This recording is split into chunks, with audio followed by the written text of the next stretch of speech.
Discover how you can re-engage people who used to come to your church but are no longer coming to your church since COVID started, while also reaching more people and new people for Christ at your church.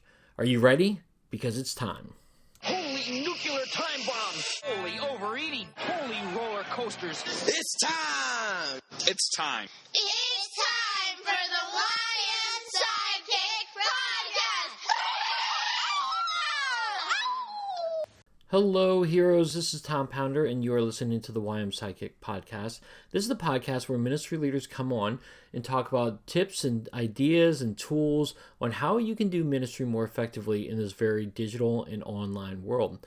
And today I've got Adam McLaughlin back on the podcast, and it's really excited to talk to him because we're going to talk about two different things. One is how can you re-engage people who were coming to your church but aren't coming to your church anymore because of COVID. And again, the stats don't lie. Less and less people are coming to church now that the churches are back open. Even online attendance is declining as well. So how can you re-engage those? But then also, how can you reach more people for Christ during this time period? So it's a really cool conversation. And Adam is the perfect guy to talk to about this because he's great about marketing. He's great about utilizing digital tools and what you can be doing there. So I'm excited to talk to him. Did I already say that before? I did. So without any further ado, let's get an interview right now with Adam McLaughlin. With me right now is a guy who hasn't been hanging out with me much lately because he's been doing lots of other things. The one and the only Adam McLaughlin. Listen, Tom, all I'm saying is last time I was in Washington, D.C., the world started shutting down and we couldn't get together. So It's not entirely my fault. No, that's true. I'm just glad you haven't come around DC much lately anyways, because who knows what would have happened this time if you came around. I mean, we've got all these different variants and all sorts of crazy stuff happening. Yeah, it's an interesting world out there. Yeah. Well, Adam, I'm glad you're back with me. You've been on the podcast numerous times, but just in case somebody hasn't been on the podcast, give everyone a little update on who you are and where you are actually. Sure. Well, the reason the where you are question comes up is because my wife and I full-time RV. And so we travel about 6 months of the year in the United States and 6 months of the year in Canada. So with our three boys in our travel trailer. So right now we are in kind of the middle of Canada, kind of straight north of Montana. Okay. And we're spending summer here. This is where my wife grew up. So she's got lots of friends and family here that she wants to see. Nice. And we're just enjoying. It's like, on a hot day, it might be 75 or 78 during the day. And at night, it cools down to 50s and 60s. We sleep with our windows open. And it's just perfect weather to hang out in an RV. That is awesome. That's really cool. I've heard a lot of people going up to Montana area over the summers and like Michigan. And I just think that would be the ideal place to spend summertime. Yeah, I mean, it really is just, it's terrible in the winter, of course. You're not gonna, I shouldn't say terrible. Some people like the winter, but for an RVer, it's like not survivable in the winter. But in the summer, it's just perfect weather to be up in this area. Yeah, that is really cool. Well, and then also you're part of a show, right? I mean, you are a part of an RV show. So tell us a little bit about that real quick. Yeah, so we got an opportunity about a year and a half ago to be part of a TV show on Discovery Channel called The RVers. And we do our thing. It sounds way more glamorous than it actually is. It's mostly for bragging rights. But well, they're pretty good bragging rights. Discovery's a really nice platform. I mean, So it's an independent production. It's not a Discovery production. It's an independent production that we air on Discovery. And that typically it airs in the spring. And then in the fall, we air in PBS all over the place. And of course, we're on iTunes and Amazon Prime and all those fun things in the meantime. That's awesome. That's awesome. Well, you have a background in church communications. Yes. And you have been quite active on social media lately. Talk to me again. There was a little bit of time when you weren't as active. Tell me right. what got you back involved and sharing a lot of good insights. Well, 2020, I kind of went through this phase where I actually took my own advice, and which is that consistency builds trust. And I know we're not showing the video, but so listeners can't see, but on my forehead, I have tattooed "Consistency builds trust," because I believe it so much. And I was doing so many different things and shooting so many different directions. And, I was trying to do this, and we had a TV show we're shooting, filming for, and, podcasts going on, and helping churches and running a business and all those other fun things. So in 2020, we really kind of decided to take a deep breath, kind of solidify where we were going and how we were going to get there, and really focus in. So that's given me a lot of clarity and focus to really be an encouragement to people who are in the marketing world, and also help grow our business, and just kind of focus in that direction, which obviously gave me a lot more clarity for social media strategy. Yeah. Well, you are a great resource. I love your interactions on social media. They always are very thought-provoking. And we'll ask you to share your stuff towards the end, how they can connect with you. But I'll also ask you to share about your web business stuff and all that. So, and how people can be a part of that as we wrap up. But I want to talk to you a little bit about today about your marketing expertise here. And as you know, with COVID, a lot of people stopped attending church. I mean, the stats don't lie. Sure. And while they may have gone online for a little bit, they're not online anymore. And while they may have come back in person for a little bit, they're not coming back in person as much anymore. I mean, my church has seen a decrease. And again, the stats don't lie all over the country. But the reality is we as churches do need to get people to get back engaged. And so I want to talk to you about how we do that. What can we do, especially as we're entering into the fall season?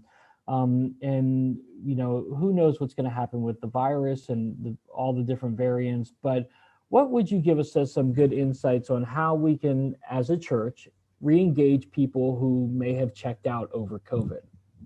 Sure. So there's a certain group of your church who's always going to show up because they have a conviction to belong to your community, right? That's something that they would never give up. And they were probably the first ones back as soon as the doors reopened. And they're the ones who are regularly watching every Sunday, and they're not watching another church, they're watching your church. And so we're not really talking about that group because that group is already showing up, right? So we're talking about people who don't necessarily have a conviction to your church. And there are a lot of reasons why people will attend church or won't attend church. And some people have a conviction to attend church, maybe just not your church. And the reason is because for whatever amount of time, they went from, rabbit ears church, which was, we get 3 channels and 2 of them are fuzzy. So we go to the clearest channel, which happened to be showing up to your building for a long time, right? So it was kind of rabbit ears church in the sense that you were the best option for them to come hang out with, and they loved being there, and it was great while they were there. But some factor in why they chose your church was because it was the most available option. And then when COVID hit, we went from rabbit ears church to satellite TV church, in the sense that now you've got 600 channels and they all come in with equal amount of clarity. So there isn't really any reason you can't watch all the other channels. And, a lot of the churches with, big budgets and huge creative staff and, 4 video editors, full-time staff and all those types of things, they were the ones who essentially were putting on, like more of a production, kind of a TV show.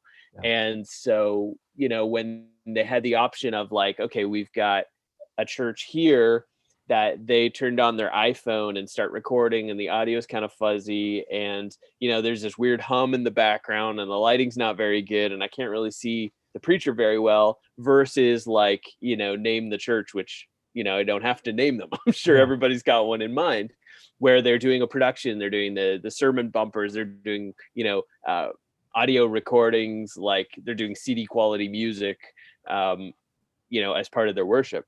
Yeah. So there was it became really easy to change the channel. Let's put it that way. Mm-hmm. And so then it became really easy to not pay attention to what was going on at the church I used to show up at, and pay more attention to the church that, was doing a better quality production, or it was easier to focus because there isn't that weird hum in the background, or, they're processing all their music so that the singers don't sound like they're singing through their nose, right? All those types of things. And so now the challenge comes back to, well, the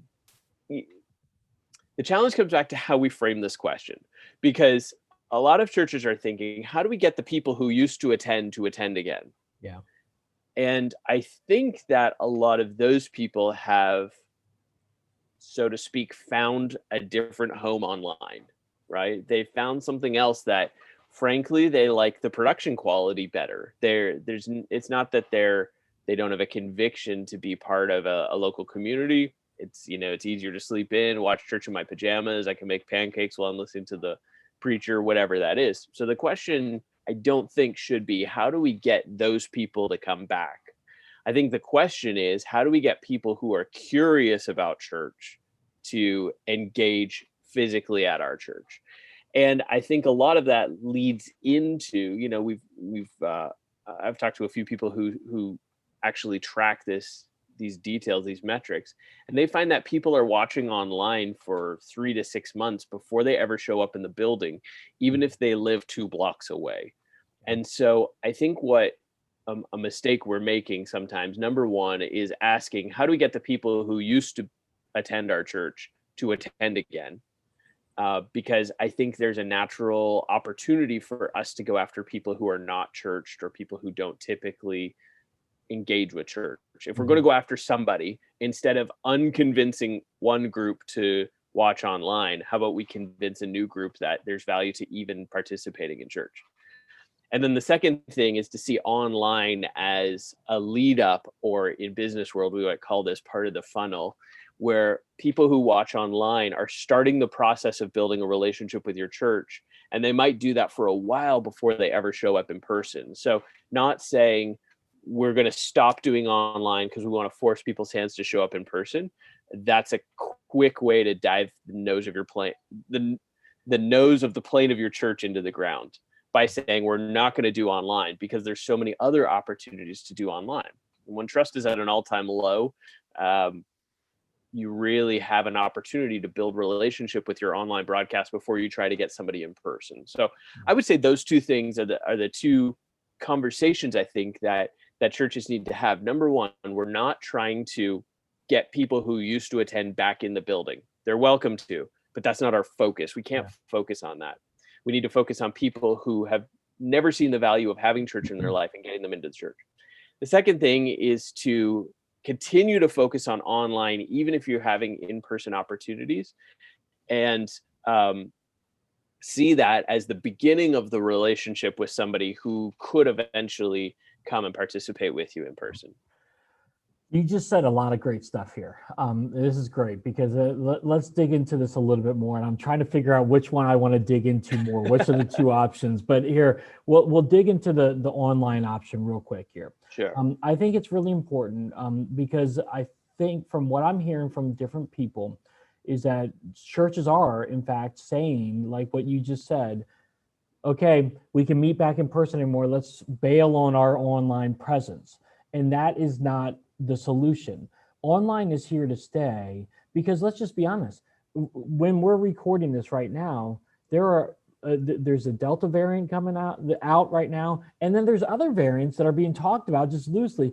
People are going to be scared for a really long time to come in person, and if you abandon your online component to your ministry, you're going to miss a huge opportunity. And I also think, kind of like what you just shared, back when we first started in 2020 with COVID and people were using their phones and people with their iPads to record stuff, that was fine. And again, I firmly believe if you're at a starting point, that is fine to start with. But Sure. Again, because online is here to stay, now is your time to upgrade, don't you think? Because at first the buzzing in the end in the background didn't bother you, but now that does bother you because it's been over a year. And so I think you need to invest in that. Talk to me a little bit more about those things. Yeah. So my parents have a favorite breakfast restaurant that they go to all the time. And they also, like, on every Friday, they go there for their chicken chow mein. It's a Vietnamese restaurant. So chicken chow mein. That's what they do on Fridays. If I call them at lunchtime on Friday, I know I'm not going to get an answer because I know they're out for chicken chow mein. That's just what they do.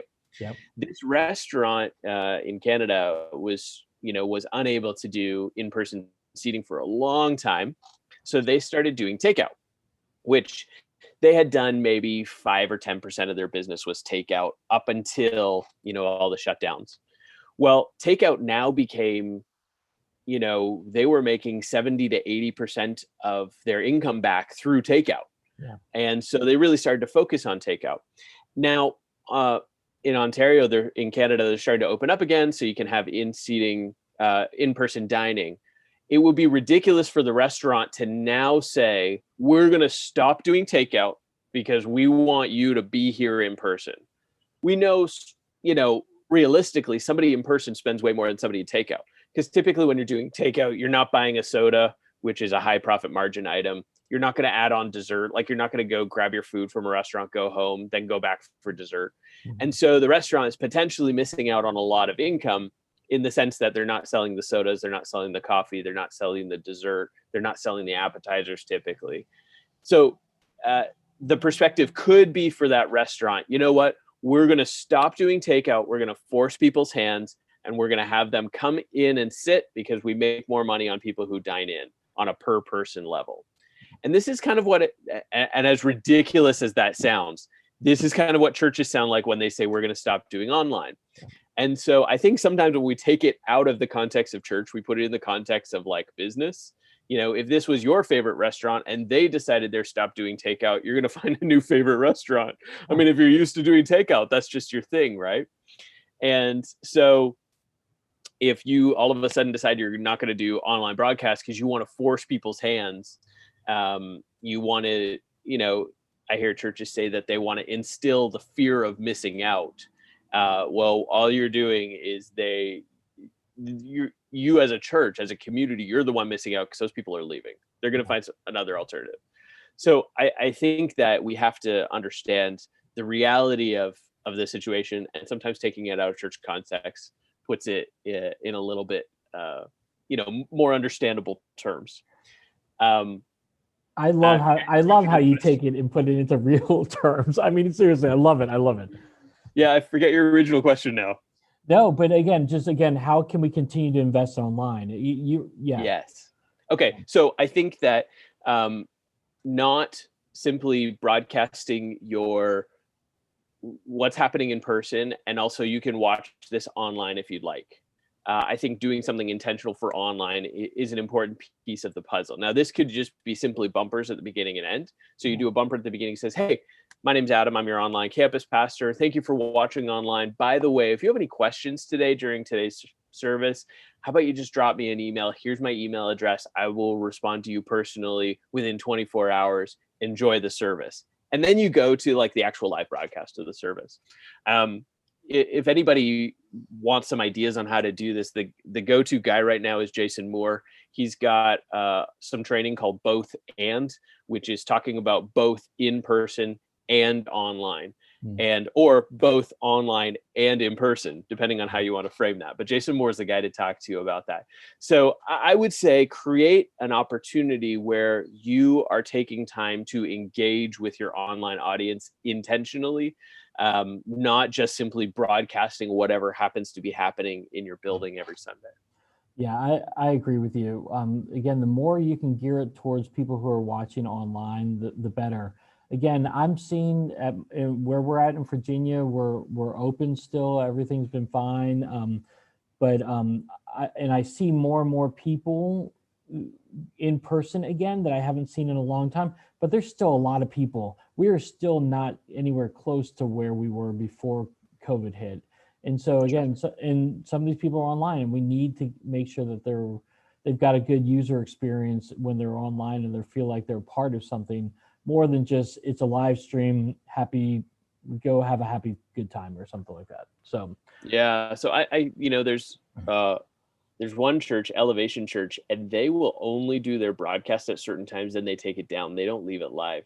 And the interesting thing about this is it forces people to, in some ways, it helps people align so they're all at that broadcast time at the same time. Yeah. But what it does is it creates a lot of community in the chat, because someone says, listen, I always watch, and they broadcast like, I don't know, 5 times on a Sunday and then a Saturday night, and then they rebroadcast on a Monday night or something like this. They're not doing it to create scarcity or create fear of missing out. They're doing it because they want to get a lot of people in that space at the same time, to create chats, to create community, to comment, to kind of create this social proof that, other people are there, and build it around that specific event, rather than simply, we'll post it and maybe people watch it live, but some people watch it later, and you don't really get that same kind of a community sense. Yeah, I'll say that the chat is so important, and it's so good. There are people in the chat that I've never met before, but I really feel like I know them. Sure. I know who they are. They sign in with the same username every time. We're able to follow up with them and talk with them and engage with them. It really is like great. I know you and I've had some face-to-face meetings like this on Zoom, but we've never met in person. But Right. It's kind of like that. I know stuff about you, even though we've never met. And the same thing can be true for the online experience with chat. We may never meet in person, but you can still get to know people and still have community. I think that's really invaluable for churches to be doing if they're not currently doing it right now. Yeah, and I think when I hear you talking about that, I think about Jay Cranda from Saddleback. And a little while ago, I was chatting with him, and he was doing online training for a dad in, I want to say it was Indonesia, but I know it was Southeast Asia. I can't remember exactly where. But the dad, there's literally no church within the distance of their home. Mm-hmm. So he was training the dad how to baptize their kids, which is so cool. And he's built this relationship and this friendship with this family on the other side of the world, because they felt this connection, and he jumped in the chat and was always there and showed up regularly. And they watched for something like, 18 months or something before they got to the point where they actually contacted him. And then he started this friendship with them. And he told me he was doing some online training to train them how to do baptisms with their kids, which is really cool. That is really, really cool. So, all right, well, now let's talk about the other side of this thing. You said don't necessarily target, as we're kind of moving in person, don't necessarily target the people that we've lost, but let's target and market to the people who are still searching. What can we do, especially as we're going into the fall? What kind of marketing ideas or thoughts that you have for us to get out into the community again, the people to hear about us? Yeah, so I think that the starting, here I go, up on my soapbox. Got me up here, Tom. You've gotten higher. Yeah, here we go. Okay, I think the starting point for any conversation is understanding who you are as a church, as an organization, and how you're going to express that in your community. So what is the one thing, Mark McDonald wrote a great book called Be Known for Something. What is that something that you want to be known for in your community? And then focus all of your marketing efforts around that something. So we're no longer in a position, and I know I've talked with a lot of churches where that core volunteer team is back, but kind of the peripheral volunteers aren't showing up. They're having difficulty finding people to sign up for kids ministry, or difficulty finding people who are going to run extra events. So really the opportunity, and by the way, I hope that changes. I hope that's not forever. And if your church isn't having that problem, kudos. But the opportunity, I think, is to say, okay, what are the 3 or 4 core things we can do, one a month from now to the end of the year, that really emphasize that one thing we want to be known for in our community. So rather than doing, we're doing VBS because we've always done VBS. We're doing a ladies' breakfast because we've always done a ladies' breakfast. And we're doing this prayer meeting just because we've always done a prayer meeting. And we're doing this march, and we're doing this parade, and we're doing, ABC, blah, blah, blah, blah, blah, blah, all the way. Instead, what you could do is say, listen, we've got a core group of volunteers. We want to do fewer events with bigger impact in our community, rather than trying to do all the everything. Mm-hmm. So, again, depending on what the culture is like in the area of your church, a trunk or treat might be a great activity, Or a trunk or treat might be a terrible activity, depending on the comfort of the people in your area to, walk around and hand out candy or whatever that might look like. So kind of align the comfort of what's going on in your area and your culture and your church with the things that matter to you. So like, let's say instead of a trunk or treat, maybe what makes more sense for your community is to do like a movie night where everybody who comes to the movie night gets to leave with a bag of candy, right? So you're still doing some activity on Halloween. You're giving people an alternative to going door to door. Maybe they're really not comfortable with that. But your movie night could be, like a Veggie Tales or something that's geared to, by the way, go get your proper licenses. Don't tell, oh, Adam said we could do a movie. Adam said we could show Veggie Tales. It must be fine. No. Go do your due diligence. All I'm suggesting is maybe there is a different way to create an event that, again, gives you the opportunity to drive home who you are. Like if you want to be known as a great church for families, then maybe it's a family movie night.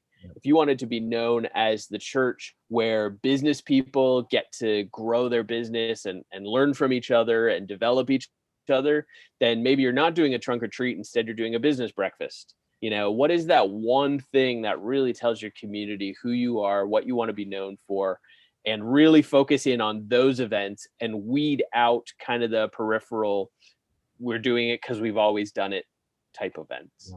No, dude, this is fantastic. You're exactly right. So how do we then get the word out to, as you're reorganizing ourselves, do you have certain strategies that you've discovered that are more effective in getting it out to the community? Yeah. So one thing that I've found is that people feel the strongest connection at your church to the lead pastor. And so one of the great ways is to kind of give people the Costco sample of what it's like to listen to your lead pastor. So this isn't things like taking your full length sermon and posting it on Facebook on Tuesday and say, here's what we talked about Tuesday. This is like taking 2 or 3 minute snips. This is doing selfie videos. This is, walking around the church and showing off the new decorations or how we decorated the kids' hallway or what we're doing differently in our new stage design, whatever that is, tie people to your lead pastor. And in the same sense, kids feel the greatest connection to whoever leads your kids ministry, whether it's your children's pastor, maybe it's a volunteer, it's a part-time staff member. So give them the same opportunity to meet them. So, yes, video takes a lot of work to do really, really polished stuff, but there's so much traction you can get from, once a day doing a selfie video. We see people on TikTok who have millions of followers and they commit to posting one 15-second video a day. So let's say set up and, practicing all those hand moves I can never get right. And then actually posting and then figuring out what they're going to put in the subtitle and then throwing on a filter on a 15-second video. Let's say that takes them a whopping 10 minutes a day. There's no reason we shouldn't be doing this ourselves. I like it. And, you're talking about TikTok. And I mean, again, TikTok is a really powerful tool right now. And if churches aren't using it in some capacity, then you're missing the boat on that because it's got good reach. It's got a lot of great stuff. All right, Adam, this has been very, very helpful. As we kind of wrap up here, though, what would you encourage us as we head into the fall and kind of trying to start fresh, with new things with the churches? What last encouragement would you share with us? Well, I would say more than ever, it's important. Okay, here you go, soapbox. Adam's up on his soapbox. More than ever, it's important to get really, really clear on who you are. Yeah. And that leads to who you're trying to reach, what you're trying to do, the message you're trying to communicate. So, I don't want to harp on what I'm about to say. We're all going to know what I'm trying to say, but I'm not going to say it. Okay. Yeah. There are programs out there that allow you to download 30 social media graphics in a month and upload them to your channels. And I think the difficulty with that is checking a box to say, I put something on social media today, as if that's what matters. And what really matters is finding a way to connect with your audience in a way that reinforces who you are. So if you subscribe to one of those services where you can download 30 social media graphics a day. Go for it. I think it's a really great tool, but be really, really specific in your description, in your caption, in your comments, in your follow-up about how that post relates to who you are and what you do and why that matters. So I think we have to move away from checking the box. So checking the box, yes, we have an online broadcast. Okay, well, it's not enough to have one. You have to be intentional with what you do with it. Checking the box. I posted something on Instagram today. Well, it's not enough just to post something on Instagram today. You have to be intentional with why you're posting that and how that reflects on your church. Okay, I checked the box. I did an Instagram story. I checked the box. I updated an event on my website. I checked the box. I created a Facebook event for, an upcoming trunk or treat we're having. Okay, again, it's not enough to check the box. And you're going to have to learn to do, you're going to have to learn to organize your time. You're going to have to learn to empower volunteers and all these other things. But if there's one thing I could drive home at this point in time, it's not enough to check the box, because the other things that are vying for your people's attention are doing way more than checking a box. They're way more entertaining. They're way more intentional. They're way more brand loyal. And that at least has to cross your mind. You're not checking a box. You have to be intentional with how you're communicating, what you're communicating, and why you're communicating. And all of that starts with getting clear on what is that one thing we want everybody to feel, everybody to recognize as our church through every piece of communication, every interaction they have with us.